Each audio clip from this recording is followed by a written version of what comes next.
निठल्ले लोग, दलाल लोग और क्रिमिनल लोग जब तक शासन सत्ता में बने रहेंगे, मैं अपील करता हूं जो doctor, master, engineer, IAS, PCS, व्यापारी, बिजनेस करना चाहते हैं, जो युवा जिनके मन में ये सब करने की तमन्ना है, वो अच्छे युवा जिनका नए दिल हो, जिनके मन में परोपकार की भावना हो, वो एमपी एमएलए बनने के लिए निकले हैं और इन बुढ़ों को भगा दें।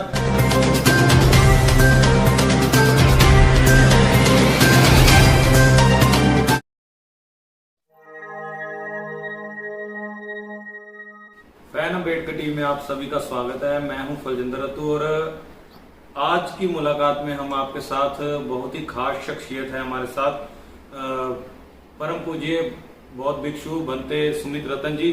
सबसे पहले तो बनते जी आपका बहुत बहुत स्वागत है फैन अम्बेडकर टीम में। और आप पंजाब में पहुंचे हुए और खास बात यह है कि पंजाब में आने का आपका क्या कारण है? बहुत बहुत धन्यवाद आपके सभी दर्शकों को। पंजाब में इसलिए आया हूँ क्योंकि पंजाब एक बहादुरों की भूमि रही है, साहसी लोगों की भूमि रही है और हमेशा पंजाब में कुछ नया करके दिखाया है। तो मुझे बड़ी उम्मीदें हैं पंजाब के लोगों से कि बुद्ध की संस्कृति, उनका दर्शन और बहुजन समाज में जन्मे संतों, गुरुओं, महापुरुषों के आंदोलन को पंजाब के लोग अच्छी तरह से समझेंगे और उसे पूरे भारत में फैलाएंगे। इस उम्मीद के साथ मैं पंजाब की धरती पर आया। आप अभी पंजाब में हो कितने दिन से और कहाँ आप पंजाब में क्या क्या कार्य कर रहे हैं? आज हमें तीसरा दिन है पंजाब में और हमने 3 दिन में लगभग 10 से 15 जगहों का विजिट किया है, जो बुद्ध विहार हैं और जो अम्बेडकर पार्क हैं और जहाँ समान विचारधारा, जो बाबा साहब बुद्ध की विचारधारा है, उनके स्कूल्स बने हैं, उनका हमने भ्रमण किया है, तो मुझे बहुत अच्छा लगा। आप बात करें पंजाब के बाहर की और पंजाब में आपको क्या अंतर लगा बुद्ध धर्म को लेकर? पंजाब के लोग जो हैं वो परिवर्तन को आसानी से स्वीकार कर लेते हैं और अपग्रेड लोग हैं, इसलिए मुझे उम्मीदें हैं कि पंजाब के लोग बेहतर समझेंगे बुद्धिज्म को। और ये बुद्धिज्म को चूंकि पूरी दुनिया में पंजाब के लोग हैं जी, मुझे नहीं लगता कि कोई ऐसा देश होगा जब पंजाब के लोग नहीं गए होंगे। तो मुझे लगता है कि अगर इनको हम समझा पाए बुद्धिज्म और बुद्ध का दर्शन, तो आसानी से पूरी दुनिया में बुद्ध का दर्शन चला जाए। असल में बुद्धिज्म है क्या? बुद्धिज्म एक शांति का मार्ग है, यहाँ दया, करुणाशील, भाईचारा बसता है और एक ऐसा मार्ग जहाँ अच्छा जीवन जीने का मार्ग है, उसे हम बुद्धिज्म कहते हैं। बहुत सारे धर्म में अगर बात करें दुनिया में, खासकर पंजाब की बात करें, पंजाब में बहुत सारे धर्म हैं जी। पंजाब के लोग को क्या लगेगा कि आप पंजाब के लोग जो बुद्ध धर्म को एक्सेप्ट करें, क्या है ऐसा? एक्चुअली 1250 साल यहाँ बुद्ध के दर्शन के मानने वाले राजा महाराजाओं का शासन रहा है। सम्राट महापद्म नंद से लेकर सम्राट अशोक, चंद्रगुप्त मौर्य, सम्राट कनिष्क, सम्राट हर्षवर्धन, मेनांडर और जितने भी ये सारे राजा रहे हैं, ये सब बौद्ध संस्कृति के राजा हैं। तो जितने भी पंजाब में लोग रह रहे हैं, पूरे भारत में लोग रह रहे हैं, ज्यादातर ये पहले सब पुराने बौद्ध हैं। ये सब पहले बौद्ध रहे हैं, बुद्धिस्ट विचारधारा के लोग रहे हैं, जहाँ समता, मानवता, भाईचारा प्राथमिकता में रखा जाता है। किन्हीं कारणों ये लोग भूल गए थे, इनको पुनः याद दिलाने का काम है मेरा। जी। आपको कितनी देर होगी बौद्ध धर्म को? मुझे 26 ईयर हो गया है। मेरी शिक्षा सब बाहर की है और मैंने लगभग अपने जीवन में 11 से 12 देशों की विदेश यात्राएं की हैं और लगभग भारत के सभी कोनों में जा करके हमने बुद्ध के दर्शन को स्थापित करने का काम किया है। आज लगभग हमने कई लाख लोगों को स्वयं दीक्षा दी है जो उपासक हैं और मैंने लगभग 13,000 गाँव का भ्रमण किया है। जी। और आपने जो बुद्ध धर्म कहाँ से? एक्चुअली बौद्ध भिक्षु हमारे होते हैं, वो श्रामणेर की दीक्षा देते हैं, प्रभु संपदा होती है, फिर अध्ययन, स्वाध्याय, अध्यापन, मेडिटेशन चलता रहता है, उससे अनुभव और ज्ञान बढ़ता रहता है।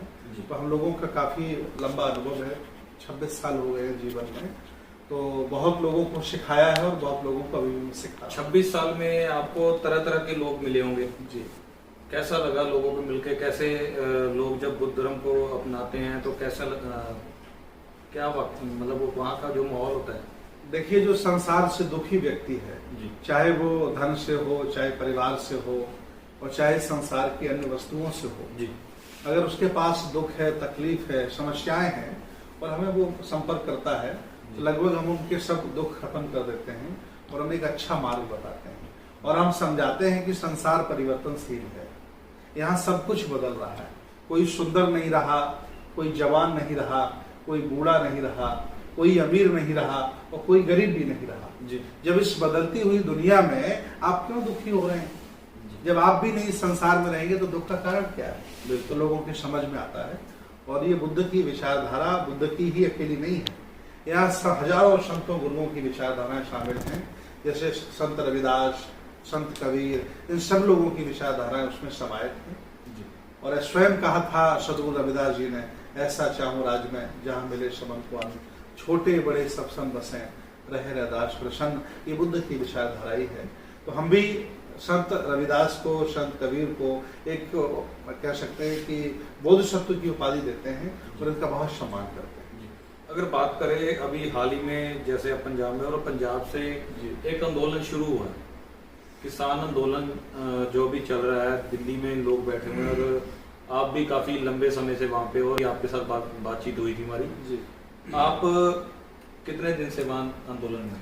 5 महीने हमें हो गए हैं किसान आंदोलन में। और वहाँ का माहौल कैसा? बहुत अच्छा माहौल है, बहुत अच्छा भाईचारा है।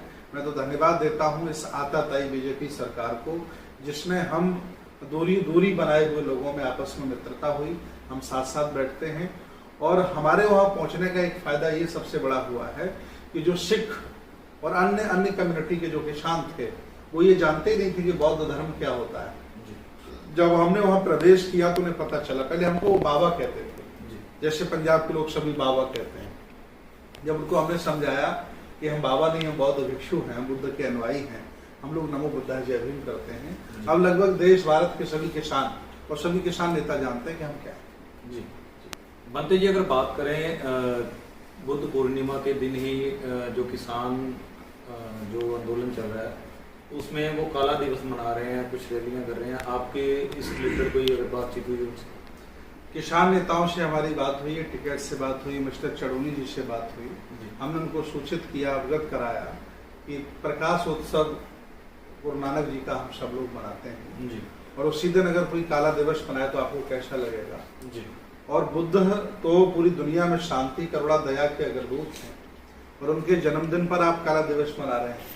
तो उन्होंने बड़ा अपराध जाहिर किया, कहा कि हम अपराधी हैं इस बात के कि जब हमने ये डेट फिक्स की तो हमें पता नहीं था कि 26 मई को बुद्ध पूर्णिमा पड़ेगी। और संयोग एक बहुत अजीब सा ये बैठा है कि बुद्ध पूर्णिमा के ही दिन किसान आंदोलन को 6 माह पूरे हो रहे हैं, और बुद्ध पूर्णिमा के ही दिन इस अहंकारी बीजेपी सरकार को 7 वर्ष पूरे हो रहे हैं, इसलिए वो काला दिवस मना रहे हैं। लेकिन उन्होंने ये कहा कि हम काला दिवस नहीं बल्कि बुद्ध पूर्णिमा ही मनाएंगे, ऐसा उन्होंने कहा जी। और आपको क्या लग रहा है, किसान आंदोलन किस हद तक किस तरफ जा रहा है? किसान आंदोलन सफलता की तरफ है। एक्चुअली लोकतांत्रिक लड़ाई है। जो लोग लोकतंत्र में विश्वास करते हैं वो किसान आंदोलन के साथ हैं, और जो राजशाही में तब्दील हो गए, गुलामी में तब्दील हो गए हैं, भक्त बन गए हैं, वो किसानों के साथ नहीं है। मुझे पूरा विश्वास है कि आज नहीं कल ये सरकार झुकेगी, किसानों की मांगे मानेगी, और अगर सरकार नहीं झुकेगी तो सरकार दोबारा बनेगी नहीं, ये पक्का है। जैसे आपने अभी गुरु रविदास जी की बात की कि ऐसा चाहूं राज में जहां मिले सबको, अगर उस बात को लेकर चले, वो कैसा राज है, कब आएगा? एक्चुअली अच्छे राज्य की अपेक्षा वो करते हैं, वो बेगमपुरा की बात करते हैं, या दुनिया में किसी के पास कोई गम नहीं होगा, तकलीफ नहीं होगी। तो उनकी जो इच्छाएं थी या उनकी जो चाहत थी, हम अनुयायी, हम सभी लोग उनकी पूरी करेंगे जी इस काम को जी। अगर आज की सरकार की तरफ देखा जाए तो आज का जो माहौल बन रहा है, जो गरीब है और गरीब होता जा रहा है, अमीर जो है वो और अमीर होता जा रहा है, और ऐसा कुछ माहौल बन रहा है कि पिछले कुछ दिनों में देखा जाए, हाल ही के 2 साल में, तो जो लड़कियां हैं वो रोड पर अपने बच्चों को जन्म दे रही हैं, भूख से बच्चे मर रहे हैं। क्या लग रहा है आपको, वो राज कैसे होगा? देखिए, जब राजा निरंकुश हो जाए और उसका न्यायिक चरित्र ना रहे, जब यहाँ अंग्रेज शासन करते थे तो कोई आवाज उठाता था तो अंग्रेजों का चरित्र न्यायिक था जी, उनके मन में न्याय की भावना थी। जब बाबा साहब संघर्ष कर रहे थे तो अंग्रेज उनकी बात सुनते थे जी। इस समय जो शासन सत्ता पर बैठे हुए हैं, जो देश में राजनीति के माध्यम से जो बागडोर संभाल के बैठे हैं, उनका न्यायिक चरित्र ही नहीं बचा है। आप चिल्लाते रहिए, वो सुनेंगे ही नहीं, क्योंकि वो आपसे नफरत करते हैं। और इतनी ही नफरत नहीं करते। बहुत पुराना युद्ध है जिससे हमारे महापुरुषों ने लड़ा, हमारे पुरखों ने लड़ा। ये मान सम्मान की लड़ाई बहुत पुरानी है। देश भारत में 2 ही संस्कृतियां हैं, एक अल्पजनों की संस्कृति जिसे हम ब्राह्मण संस्कृति कहते हैं, और दूसरी हम बहुजनों की संस्कृति है जिसे हम श्रमण संस्कृति कहते हैं। श्रमण संस्कृति का शाब्दिक अर्थ है श्रम करके खाने वाला, श्रम करके कमाने वाला और आपस में भाईचारा रखने वाला, क्षमता में विश्वास रखने वाला श्रमण होता है। और गप्प लगा के खाने वाला, दूसरों को मूर्ख बना के खाने वाला और आपस में झगड़ा कराने वाला ब्राह्मण होता है। तो ऐसे लोगों के समय शासन में कोई उम्मीद नहीं है कि देश आगे जाएगा। तो देश को आगे ले जाने के लिए क्या आपको लग रहा है, क्या उपाय करना चाहिए, क्या ऐसा कुछ क्या होगा कि देश आगे जाए? निठल्ले लोग, दलाल लोग और क्रिमिनल लोग जब तक शासन सत्ता में बने रहेंगे, मैं अपील करता हूं जो doctor, master, engineer, IAS, PCS, व्यापारी, बिजनेस करना चाहते हैं, जो युवा हैं जिनके मन में ये सब करने की तमन्ना है, वो अच्छे युवा जिनका नेक दिल हो, जिनके मन में परोपकार की भावना हो, वो MP MLA बनने के लिए निकलें और इन बुढ़ों को भगा दें जिन्होंने देश पे कब्जा करके रखा हुआ है और देश को संभाल भी नहीं पा रहे हैं। ये जिम्मेदारी युवाओं की है। जिस ओर जवानी चलती है वो जवाना चलता है, तो ये कब वक्त आएगा? अगर देखा जाए हाल ही में कोरोना जो कोविड-19 का दौर चल रहा है, इसमें देख रहे हैं कि पूरा देश कोरोना से जो जूझ रहा है। अभी पहले तो जब नई कोरोना की बीमारी शुरू हुई थी तो कहा गया था कि ये चीन से आई, लेकिन चाइना वालों ने तो इसको पूरा कंट्रोल कर लिया। लेकिन इंडिया में दूसरा साल शुरू हो गया भारत में, अभी तक इसमें कोई ऐसी कोई सुविधा नहीं बनी, कोई ऐसा हॉस्पिटल नहीं तैयार हुआ यहाँ प्रॉपर ढंग से जो कोरोना को मात दे सकें।